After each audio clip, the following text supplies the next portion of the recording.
Now let me give you a couple of philosophies to consider. Here's the first one. It's called the philosophy of the poor. And here it is. Poor people usually spend their money and invest what's left. That's the philosophy of the poor. Now here's the philosophy of the rich. Rich people invest their money and spend what's left. And here's the startling answer.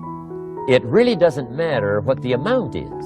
What's most important is not the amount. What's really important is the philosophy.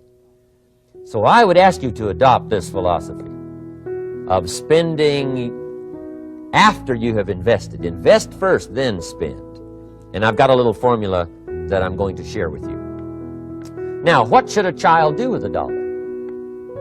I mean, there's a lot of debate going on, I'm sure, across the country on what a child should do with $1. Here's one opinion. It's only a child and it's only $1. What difference does it make?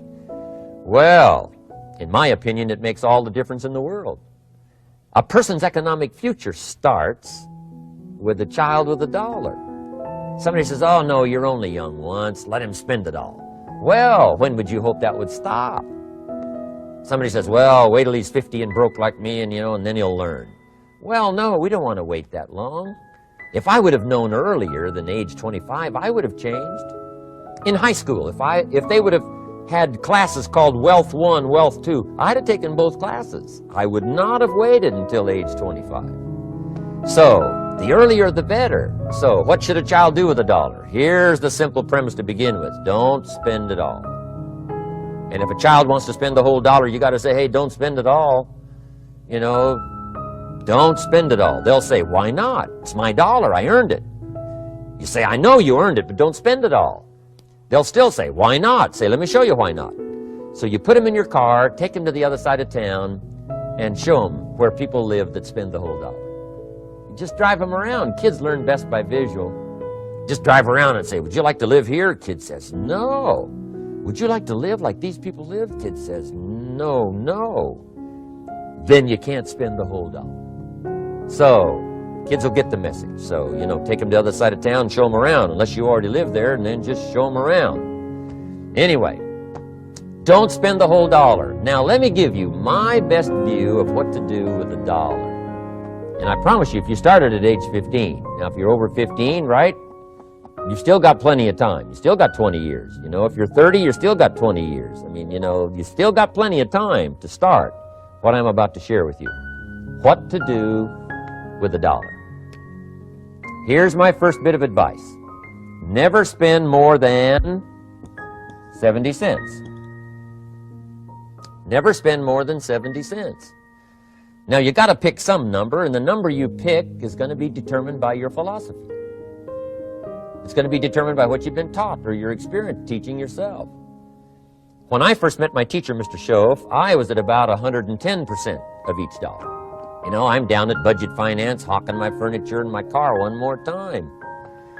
And then I learned a whole better formula for financial independence. Number one, don't spend more than 70 cents. Now, kids say to me, well, okay, what do I do with the other 30 cents? And here's what I teach them. 10 cents for charity. Charity or church, or helping people that can't help themselves. 10 cents to support worthy projects.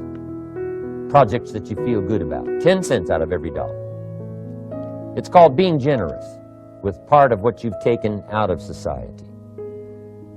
Now, in my opinion, nothing teaches us character better than generosity. No class, no teacher, no book teaches character better than generosity. And the best time to start is when the amounts are small. And I know if kids learn these lessons well, they'll give a dime out of $1, help people that can't help themselves, support worthy projects. Or if you belong to a church, they teach tithe, peace of. That's very important. Now, because when the amounts get larger, sometimes it's a little more difficult. Giving 100,000 out of $1 million, someone says, oh, if I had $1 million, I'd give 100,000. I'm not sure. That's a lot of money. So the time to start is when the amounts are small. 10 cents out of the $1. Okay, next 10 cents I call active capital. Active capital means do something to make a profit. Active capital. Set aside a portion of your income. Wages are okay, but I'm telling you, wages will make you a living. Profits will make you a fortune. So set aside part of your income as capital, called active capital. Any kind of project you can possibly think of, you can possibly come up with. So, 10 cents out of your living, out of the money you earn, set aside for capital. Capital to try your best to show a profit. Then you must jot this down if you're taking notes. Profits are better than wages. One, you can't usually start wages until you're about 16, 15, 16. But you can make a profit long before you're eligible to start earning wages. And then there's no limit to profits. And they can double and triple and quadruple. You know, there's no limit. It's incredible how fast profits can grow. So profits are better than wages. Wages make you a living. Profits make you a fortune. Now, the third 10 cents is vitally important. I call it passive capital. Capital you let somebody else use. A financial institution, stocks and bonds, mutual funds, whatever. Let someone else use it. You furnish the money. They use it to make a profit, but they pay you for the use of it, called interest. And here's one of the things that'll make you financially independent fairly quickly, and that's called compound interest. And this is how you get it. Letting someone else use a portion of your money, your substance. They show the profit, they pay you interest. And this passive capital, I'm telling you, over a sustained period of time, if you'll develop this little 10, 10, 10, and 70, especially starting at age 15, I'm telling you, by the time you're 35, you will be financially independent. You'll have the ability to live from the income of your own resources.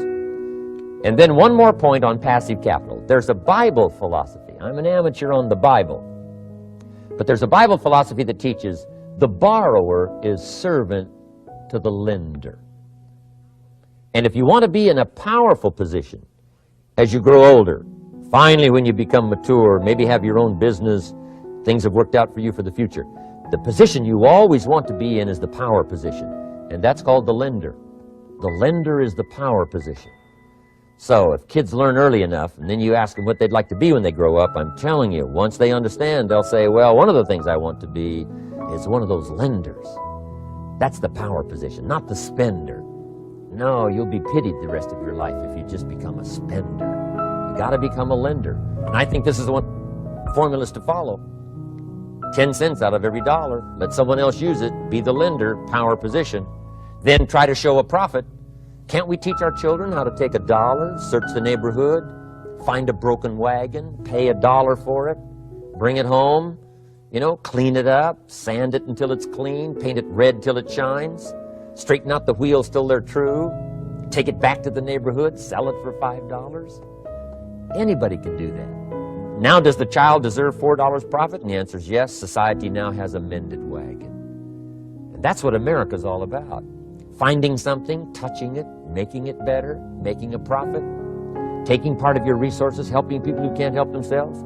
Let someone else use it to make a profit. Some projects require more capital than one person has. Exciting. And then let them pay you for the use of it. And now I'd like to leave you with these 4 questions called questions to ponder. These questions were valuable for me, and I want to make them valuable for you. Here's the first one. Why? We all ask why we should work this hard. Why take that many classes?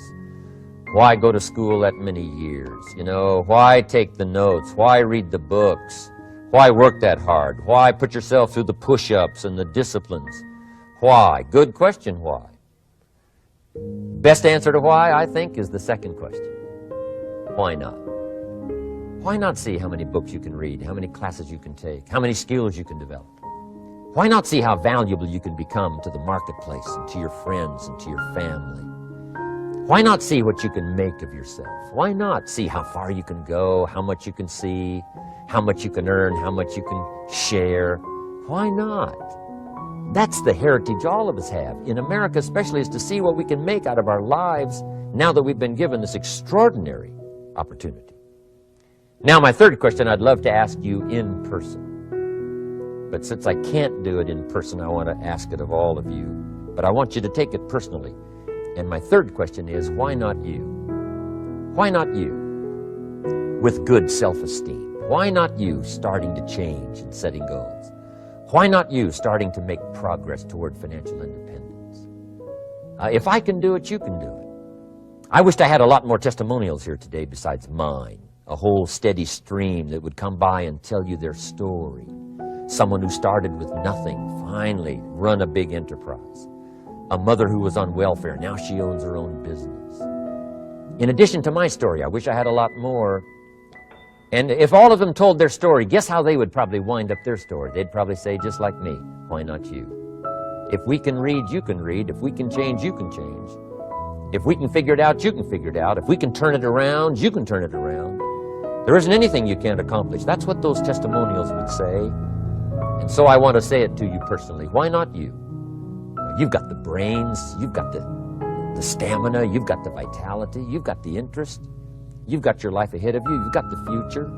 You can do it. If anybody can do it, you can do it. If one of us can do it, hey, we all can do it. And now here's my last question. Why not now? This is a good time. As the 20th century starts to wind down, a few more years as we get ready for century 21, what a good time to set your goals, work on yourself, work on your skills. What a good time to get it together. What a good time to start this process. Personal development, growing, changing, developing, having a good plan for your money and for your life and for your future. Why not now?